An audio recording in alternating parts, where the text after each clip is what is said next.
bringing you news and information from around the Pacific Command. This is your AFN Pacific Report. Thanks for joining us on this edition of AFN Pacific Report. I'm Senior Airman Therese Garnier.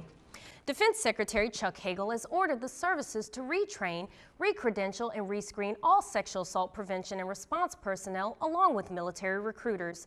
This comes on the heels of a spate of allegations of criminal behavior by military recruiters and service members involved in DoD efforts to prevent sexual assaults. In a statement released Wednesday, Pentagon Press Secretary George Little said he cannot convey strongly enough Hagel's frustration, anger, and disappointment over these troubling allegations, and in the breakdown in discipline and standards they imply. Turning to Okinawa, the commander of 3rd Marine Expeditionary Force and Marine Corps Installations Pacific addressed his Marines and sailors during an all-hands call. Group active! The commanding general of 3rd Marine Expeditionary Force, Lieutenant General Kenneth J. Gluck Jr., spoke to the Marines and sailors of 3MEF and Marine Corps Installations Pacific about crisis response and mission readiness. You got to keep accountability and things of your Marines at all times. He's passing expectations down to, I mean, it just comes down the totem pole, and we got to carry out what the general wants. Gluck spoke about his expectations during their overseas training and reminded them of how their location is mission essential in the Asia-Pacific region. I think a lot of times that the younger generation forget why we're here, why you are a Marine. So I think him restating the mission was very essential to making sure that they remember why they're here. He also urged the service members to keep each other motivated as they worked during the changing season. Whether it's going to be in the Philippines, Thailand, or any place else, and we can do that. We've demonstrated that in the past at each opportunity. Lance Corporal Natalie Rostran, Okinawa, Japan. If you look on a map, the island of Guam appears quite tiny compared to other islands in the Pacific. But even though it's relatively small in size, Guam has a robust military presence. And seeing how it's surrounded by vast expanses of open ocean, it's important that these different branches of service on Guam can operate together when it comes to search and rescue. Being stationed at Andersen Air Force Base means subjecting yourself to many natural hazards that troops stationed elsewhere may not experience. One of the most surprisingly hazardous are Guam's waters. It's for this reason that the Air Force and Navy team up to provide the island with naval helicopter search and rescue capabilities out of Andersen. Along with Air Force and local fire departments, as well as the Coast Guard, these sailors work to exercise their joint efforts to assure readiness for a real-world rescue. Whenever we actually would get a real SAR call, that's going to help us be prepared, know that we can actually perform the mission. So when we work with the Coast Guard, they're usually the ones giving us the call to go work with those guys, just so we're a lot more proficient, and when it comes down to actually performing the mission, that we can do that without even really thinking about it. From the ground, the Andersen Fire Department joins forces with the Guam Fire Department to provide aid from the shores. This includes gathering such equipment as jet skis and litters in the event that they can respond to a rescue more efficiently than other agencies. Once their equipment hits the water, the firefighters take off into the ocean to help. Meanwhile, in the skies, HSC-25 rescue helicopters can be seen sweeping the area to assist in this cohesive, life-saving effort. Up here it's kind of Andersen Fire Department's jurisdiction, but in the event we need Coast Guard or Navy HSC-25 to help respond, they kind of know the area. Any other agency that's willing to help, it's always beneficial. It brings a different aspect to the exercise or to any emergency. This is not a responsibility that can be taken lightly. These responders have a very short amount of time to respond to an emergency. And if all the proper procedures aren't executed, they too could be in need of a rescue. You're trying to think about what can go wrong at all times, just so you're always trying to be prepared for what can happen. When we went out, we got a trail line tangled up on the boat, and we just really had to kind of adapt. It just happened pretty quick, so you have to adapt and be able to change maybe what you were doing, have to try to fix what happened best you can, and just so everybody remains safe and nobody gets hurt. Exercises like this SAREX demonstrate the vast capabilities that the armed forces in Guam cooperatively provide by land, air, and sea. Reporting from Andersen Air Force Base, I'm Airman First Class Adam Harder. Soldiers from all across Korea gathered at Yongsan to see who's tops when it comes to combatives. Soldiers from all over the peninsula gather at the 8th Army Combative Tournament to show off their skills in hand-to-hand combat.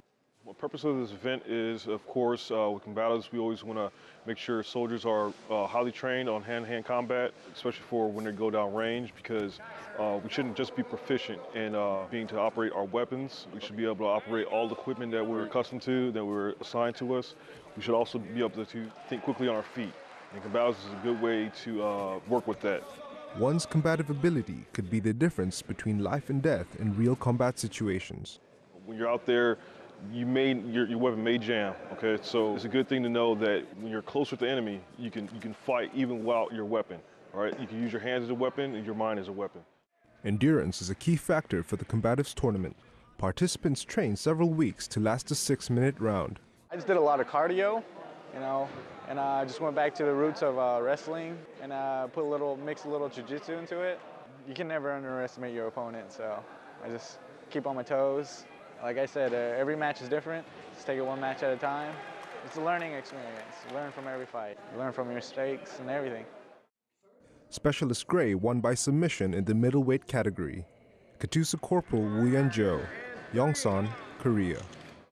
Coming up, Seabees get a glimpse at a side of the Navy they don't often see. But first, let's take a look around the Pacific Command in today's Snapshots.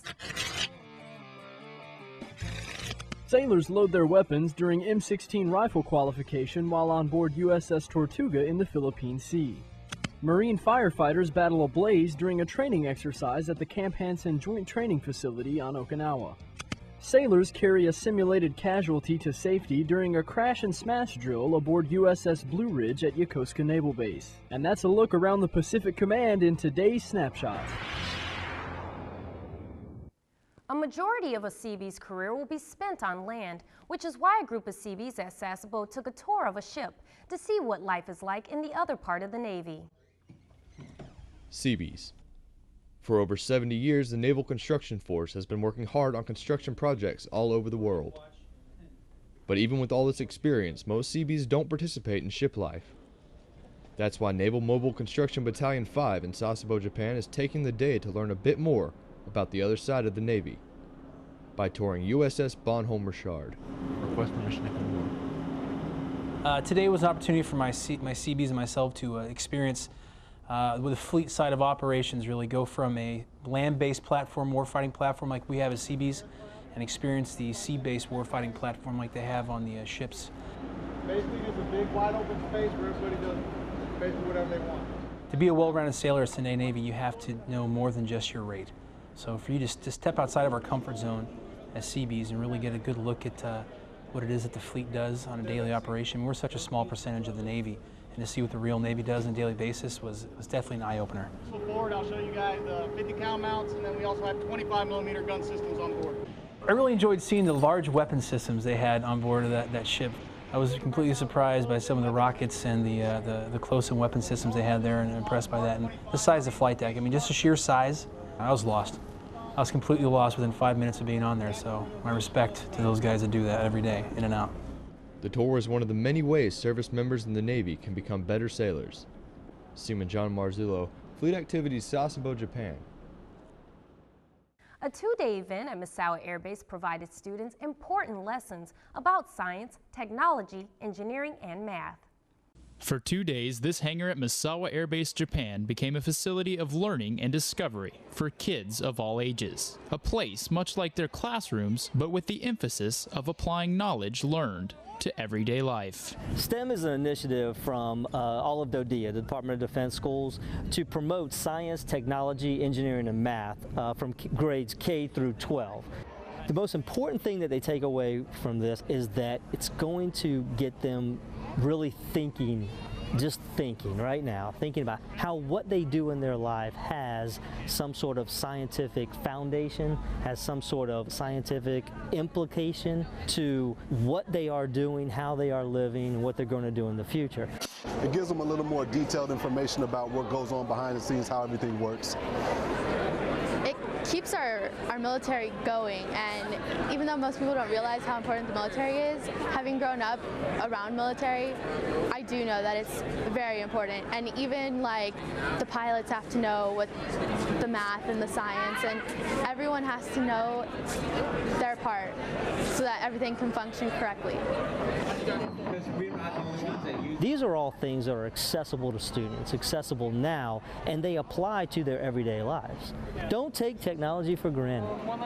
I think it's good that these people are doing their jobs, and it inspires me, really. So the Air Force is really good about making sure. Airman First Class Michael Kantak, Misawa Air Base, Japan. The U.S. Army in Korea is making construction history again, and the Korean Ministry of Defense is on site building a strong partnership. The U.S. Army Corps of Engineers and the Ministry of National Defense, or MND, visit various construction sites together at Camp Humphreys. The MND and the U.S. engineers discuss the standards that the Army goes by when building new structures. The Army Corps of Engineers, we're prepared to take on this challenge, and we'll work closely with our M&D counterparts and also with the other Army counterparts, the installation, the DPWs, and I think we'll be successful in completing these projects on time, within budget, safely. The MND train with the U.S. Army Corps of Engineers annually. This joint training goes back 30 years. Army Sergeant Jared Don, Camp Humphreys, Korea. That's it for this newscast. From all of us here at AFM Pacific, thanks for watching.